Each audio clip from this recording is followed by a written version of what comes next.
Hi everybody, I'm Bree the Plant Lady, checking in with a December weekly garden tour. Decided to start here in the greenhouse to show you I've gotten things decked out for the season. I am prepping for the cottage garden seeding class, which we have on Saturday from 2 to 4 p.m. And well, I've been making progress in the garden, getting things ready for cottage garden seeding. We have a pretty stable, cold, cool, normal forecast, which is great because we've been way warmer than usual. And not to say that I haven't been enjoying it, because I have, but it's much better for us to get cooler temperatures so that we can get these seeds put in the ground and not have to worry about them germinating too quickly, being really tender. So if we do have a sudden cold snap, like we did a few years ago on the holiday freeze, all your seedlings won't die. That's been my biggest concern since that event, giving people advice on when to seed, because frankly, the climate is just no longer predictable at all. And what I do here in my North Carolina garden doesn't translate to everywhere. However, I just want to recommend proceeding with caution. Later isn't bad. Remember, my best seedings last year were actually done on February 7th, and they were in full bloom for Mother's Day weekend. And that is always my target date, because that is the weekend of the Spring Open Garden. Saturday, September 9th, noon to 4 p.m., free, no registration, rain or shine. Go ahead and mark your calendars now. So I hope that you'll be able to join us.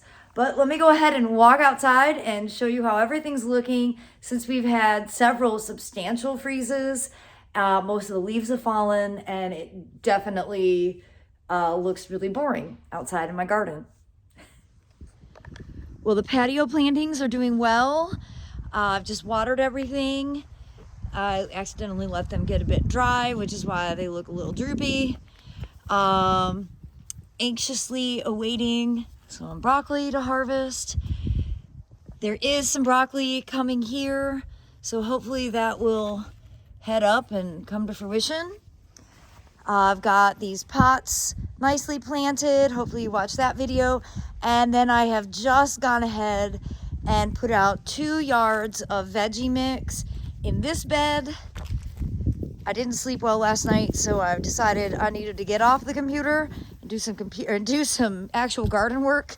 I need some physical work. I'm basically like a Labrador. I have way too much energy, and I am not meant to sit behind a computer all day.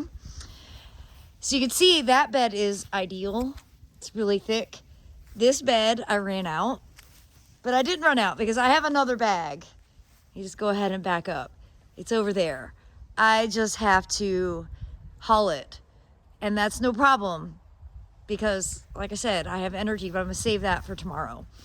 So I did get this bed, this side, started but not finished, and the goal here is to cover all those ground age leaves with at least 2, ideally 4 inches of veggie mix, so that the seedlings will have a really nice thick layer of compost to be able to root into. And ultimately, their roots act as rototillers. So no tilling.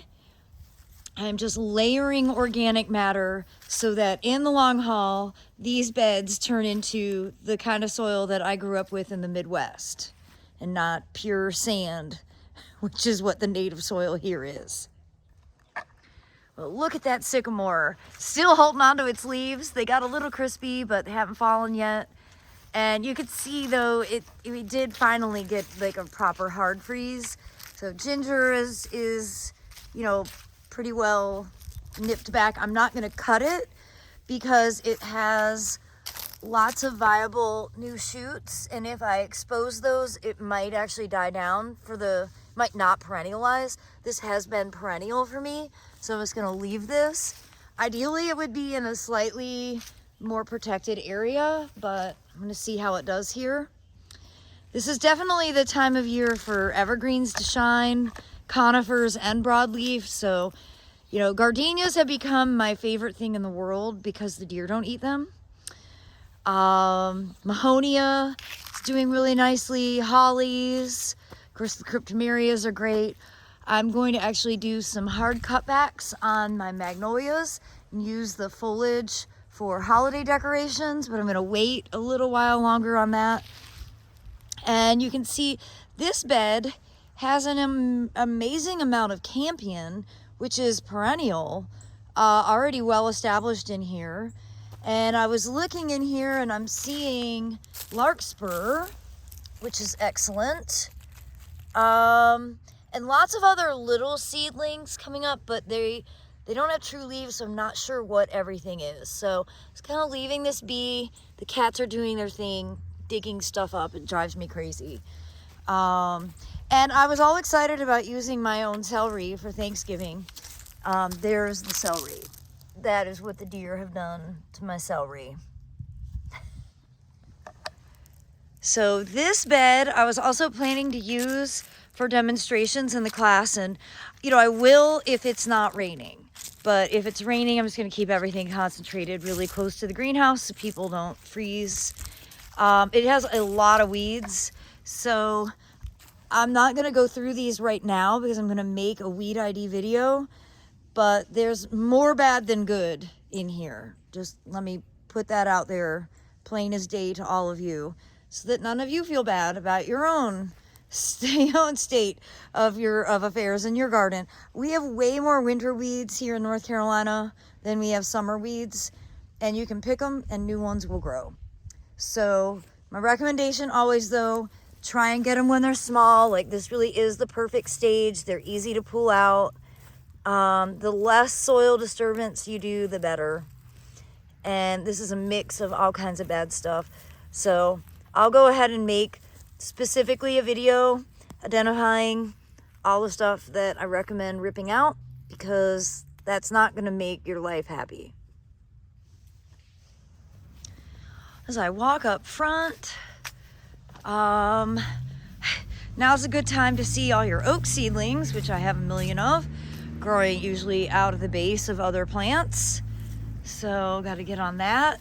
The Tagetes lemonii, this has been hardy for the last 2 years, so hopefully it will remain that way. I have some lavender that's alive. This actually came from North Creek Nurseries.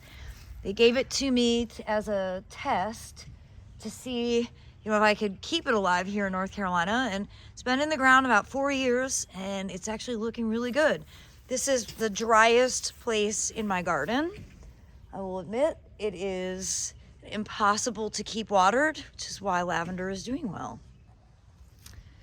Well, the front borders are looking good. I hope you saw my videos last week where I transplanted all the muhly grass, and I'm really pleased with how these front beds look now that it's all white muhly.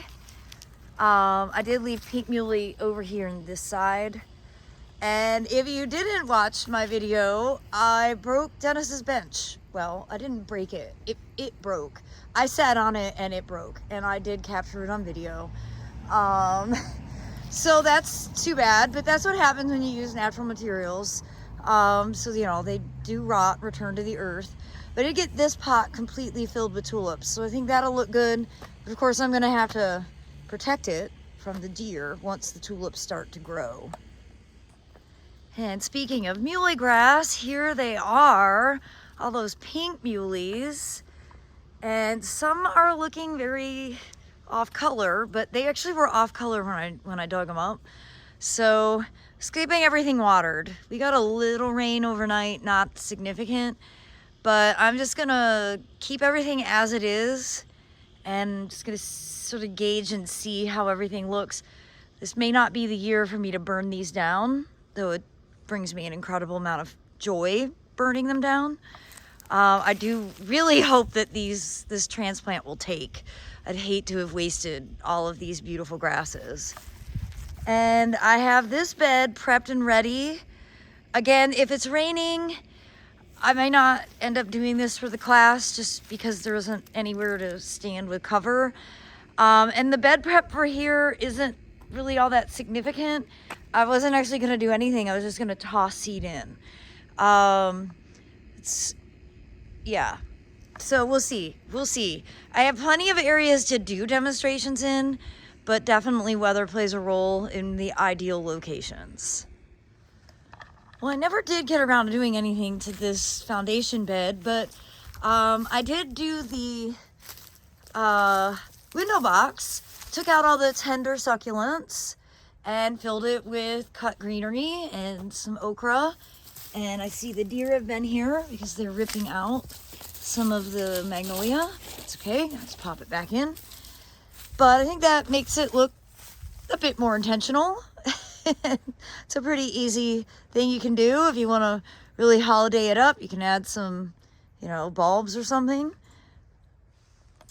Well, I basically missed the big Chimonanthus retusus. It hasn't dropped all of its leaves yet, but I missed the beauty scene of it. You see lots of leaves on the ground. So that's great. These will go into a bed somewhere. And all the camellias, they were blooming. They're all kind of going to slow down now that we've got more rational temperatures. But I'm really excited to show you that the sweet shrub, I swear, having Chimonanthus and Chionanthus planted so close to each other, I constantly mix these two up. But you can see this is still in full bloom and it just smells so good. And I'm excited that the leaves are finally starting to fall off because it does look better when it flowers on bare branches. And coming along the backyard, you can see Camellia Brie. This is a Yume hybrid. That is still blooming, unfazed by the temperatures. And not much to report in here. I've not done any cutbacks. I'm not really planning to do any cutbacks in here until probably mid-February. At least that's my thought. I used to really jump on cutting back the bananas, but decided this year because I'm not seeding this bed, I'm just not going to bother. So leave the bananas up as they are. And well, I did get these beds cleaned up and I do plan on scattering some California poppy seeds in here, but just happen to have no California poppy seeds, so I actually have to buy them. So that's on my to-do list for today. So I go back onto the computer. And we started making cocktails using the citrus. We have a lot of citrus, so I do plan on handing those out to attendees on Saturday. They do come true from seed and they're very easy to grow from seed. And that's an 11-year-old plant. So to give you an idea how big it gets, it's quite reliable. Whoa Nelly is doing its winter thing, getting its berries to color up with the bright yellow flush of new growth. It may not be a plant for everybody, but I like it. And I'm thrilled to show you that the camellias are blooming here. They got started early because of the mild weather. They're nice and protected here on the edge of the woodland, and they're looking great. You can see big fat buds coming and flowers that are in fact open. Granted, they're a little bit nipped from the recent cold, but it is such an exciting time. This is one of the things that I love most about living in North Carolina, is having beautiful camellias to enjoy through the cool season. Well, everybody, I hope you've enjoyed this early December weekly garden tour, and I look forward to sharing more with you in the upcoming days. As always, thanks for watching. Happy gardening.